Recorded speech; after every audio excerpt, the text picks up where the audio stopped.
I'm sorry. It's documented. This whole competent manager stuff. This whole wait when you see what they were up against yesterday. Enzo Fernandez, that is the biggest game of his Chelsea career. For 80 minutes, he was up against a right-hand side of Joe Gomez at right back, Harvey Elliott at right centre mid, and Connor Bradley at right wing. 3 players playing out of position. You want to do out of position for that? Our entire right-hand side was out of position for about 60 minutes, and Enzo still did nothing. I know. Gravenberch has been useless all season. We lost him. We were literally down to bare bones. We were bringing on McConnell and Bobby Clark, and they were still battling with him. They were still outdoing him. That Chelsea side yesterday was a shambles. Enzo Fernandez was horrendous. Couldn't handle a bit of pressure. And that is got to be the biggest indictment, because I've watched... You want to go on about, I can say McAllister's been playing out of position this season, and the idea that, he came into a more stable system at Klopp. We've had a major system overhaul this year, hence why Trent's been playing centre mid, which he'd never done before. And he also joined a completely revamped midfield. None of the midfielders who played last year, bar Curtis Jones, are still at the club today. And yet McAllister, Endo, fine. Enzo, it's excuse after excuse, performance after performance. If you want to go on about overrated, Don, I remember at the start of the season, me and you had this debate, and you said Pep Guardiola would take Enzo Fernandez in his team over Bernardo Silva, and he'd go Rodri, Enzo, KDB. Yeah, and I said to you in that moment, that is mental, and that still can't. There's no way you still believe that. Wait. Bernardo Silva plays on the right, bro. He plays on the right. You think? Hang on. He still does a better job. Rob, sorry. I need to ask this question. I need to make sure I didn't mishear that. You think Pep would swap Bernardo Silva for Enzo? No. That's not what I said. I never said that. You see what I'm saying? You ask him the question again, Tom. Ask him the question again. Say it again. I said to you, would Pep Guardiola take Enzo Fernandez over Rodri, Bernardo Silva, or KDB at the start of the season? And you said yes. He'd take him over I said he'll play Silva on the right. I said he'll play Silva on the right, bro. That's what I said. He will still get Silva in the team. Silva plays on the right. What are we doing it? And Enzo but then you dropped KDB, that leaves KDB and Rodri. So which one of them? No, Enzo, KDB, and Rodri in the midfield, bro, is what I said. No, but again, you can play Foden in the midfield. He's better than Enzo in that in a more attacking role in midfield, anyway. But the question wasn't Foden. The question wasn't Foden. Your Foden's at the club. You know he's there, bruv. The question wasn't. He asked me about Bernardo Silva. I'm putting Enzo. If you put Enzo, overrate Enzo, but you literally are putting him into the best team in the world's 11. Enzo's a good player, bro. He's a good player, and I think he'll do. I think he'll do even better at Man City than what he's at Chelsea. No, I disagree with that. I disagree with that. Around him, bro. I disagree with that.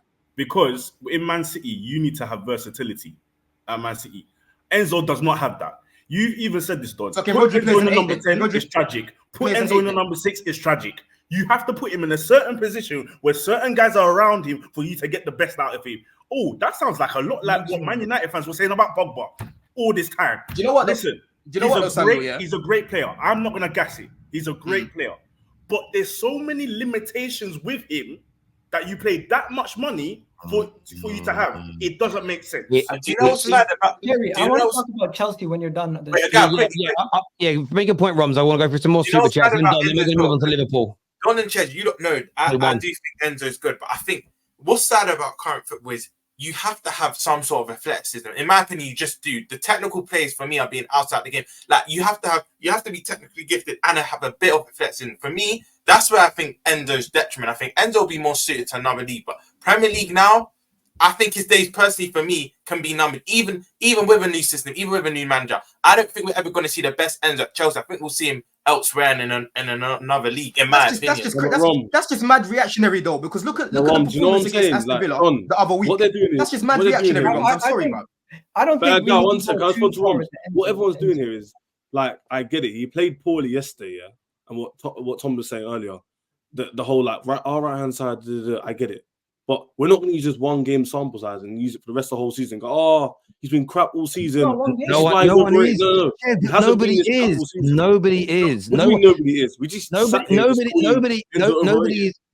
is looking at Enzo yesterday and saying, based on that performance, I'm using Don's words here, cooking prior, are they going to check? Are they going to turn? You know when a player's good. Do you know when a player's good? I don't know. He's only young, but I see. I'll use 2 Man United players as an example. The way the majority of football reacted to Kobbie Mainoo, the way a lot of football, even when he wasn't scoring, the way most of you on here were like, I wouldn't mind Rasmus falling at my football club. That's when you know there's a player in there. When you've all watched Conor Bradley at Liverpool, we've all gone. I just got to see him. We've all gone, Jesus Christ! Like there's a player there, and every one of our clubs that's happened to. And I think when it comes to Enzo, I think the reason you're pushing back so hard is in your heart of hearts. You're looking at it and you're saying, I'm losing faith in this player. I think you're losing faith in him. Yeah, you can say that. Moving on with the super chats. I'm going to come back to you. I need to finish these super chats. This year said Jaden Dans has won a trophy before Harry Kane. That's brilliant. I love that. That's it's very true. And he ain't winning one this year, Kane, either. Isn't that amazing? Yeah, amazing. Chelsea fans forget their coach's nickname is Bottle Chino. £1 billion squad just lost to under 15s. There is some breaking news though. 4 of the Liverpool players have tested positive today. I know. For use of Calpol as the kindergarten Klopp. That's, by the way, what a headline I read today. Kindergarten Klopp. Actually, if you haven't seen the film Kindergarten Cop with Schwarzenegger, you've got to go watch it. Win the cup. So you bring negativity, Tom, and negativity wrong. Liverpool hate you. I love that. Don is lying so much that he's even starting to believe his own lies. Your players are more of an issue than your manager, and your manager is horrid. So I won't go that far. That's why I told the guy earlier. Don't try gaslight what I've been watching, bro. You told me Martinelli is better than Mudryk. Mudryk's better than Martinelli. I never said that. Again, I never said that. I said he was having a better season. I said he's having a better season so far. Yes, I did. Yes, I did. Yes, I did, Terry. Yes, I did. No. You said that, but no, Mudryk was not having a better season with Martinelli. Martinelli was stinking. Even when Martinelli was stinking the house out, you could say it was equal. But what you said, it wasn't equal. You said you wouldn't swap Mykhailo Mudryk for Martinelli. And we said, well, Martinelli's going to come back into form. What about then? And you then said no. So when you say that, that's saying I think he's better. That's not no. Terry, now you're making us to go back to what I said before. You see? Now, Terry, I see what you're doing. I literally said to you, yeah, Martinelli is more refined than Mudryk at this stage in his career. But I said, I believe Mudryk has... I said Martin. You listen to what I'm saying. Martinelli is more refined. I thought you said Mudryk. My bad. No, I said Martinelli is more refined. He's better than Mudryk right now. He's more refined than him right now. Yeah, but like I said, I believe Mudryk has the potential to reach the same sort of levels. Potential, bro. Okay. Yeah. And at that point, I said Mudryk personally was having a better season than Martinelli. Martinelli's been stinking all year. Let's be real about it. You see him in the Champions League. Listen, I understand where you're coming from with the form. But when you turn around and I said to you, would you swap the players? And you say no. By not swapping a player, you don't need to say the word. We're not in court. I think so-and-so is better. By you saying I wouldn't swap players, it insinuates it's in there. It's like for Liverpool. Mudryk's not here for a year, is he? He's here for 8 years, bro. He's got time to develop. He's got time to learn. I think he can get there with the right guy. You think he's better? You think he's going to be better? I think he's got more to his game. Why are we liars? I think he's got more attributes to his game. Come on, Don. You're not lying, bro. When I'm looking at him, yeah. Like I said, there's certain games where Mudryk looks like a footballer, and there's other games where he just looks like he's never touched the ball in his life. Number one, Patrick, hold on, bro. You're asking me to break it down. Let me break it down to you then. Yeah, please. He's fast. Yeah. He's skillful. Yeah. He's got strength. Okay. He needs to work on his finishing. He needs to work on his movement. That's one thing. But he's got all the fundamental attributes that I would like to build in a winger, right? Like I've said, there's certain games I've watched him. I'm like, yo, there's a player in there. Definitely. And I want him to learn, bro. He's our problem. He's here for 8 years. We can't get rid of the guy. He's our problem. I'm giving you the option now. You can have Martinelli now today. I'll give him to you. I've got a magic wand, or you keep Mykhailo Mudryk. What are you doing? You've got the choice. I'm keeping Mudryk. You think he's better then? Let's move on. You've got Mudryk. Come on, you didn't say that. You don't need Martinelli's He's been stinking. I need to come in here. I need to come in here. We've got to move on, guys. We're going to run out of time. We're going to just quick statements. Just quick statements. Mykhailo Mudryk is older than Martinelli. and he's got way less game time than Wait, Martinelli. he's older. I thought he was younger. Bro, Mikhailo Mudryk older than Martinelli. Bro, hold on, Roms. He didn't even touch 50 professional appearances at 23, bro.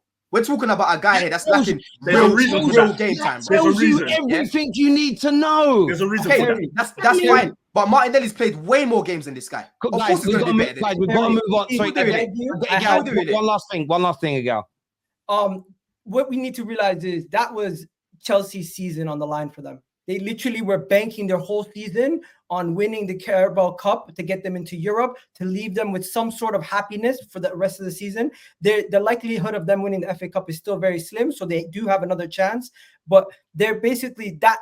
I've never seen such a shameless lot. Going into the game, that was literally everything. They were banking on that moment to give them something to hold on to, some little joy that they're going to have. And to see them lose in the fashion that they did was absolute pure joy. And all I have to say to Don and Ches, your season's over the moment you lose the FA Cup, because there's nothing else to be happy about. You're not finishing in a European spot. You're not winning no silverware. And that League Cup final, I've never seen the standards of Chelsea Football Club fall as low as they've fallen.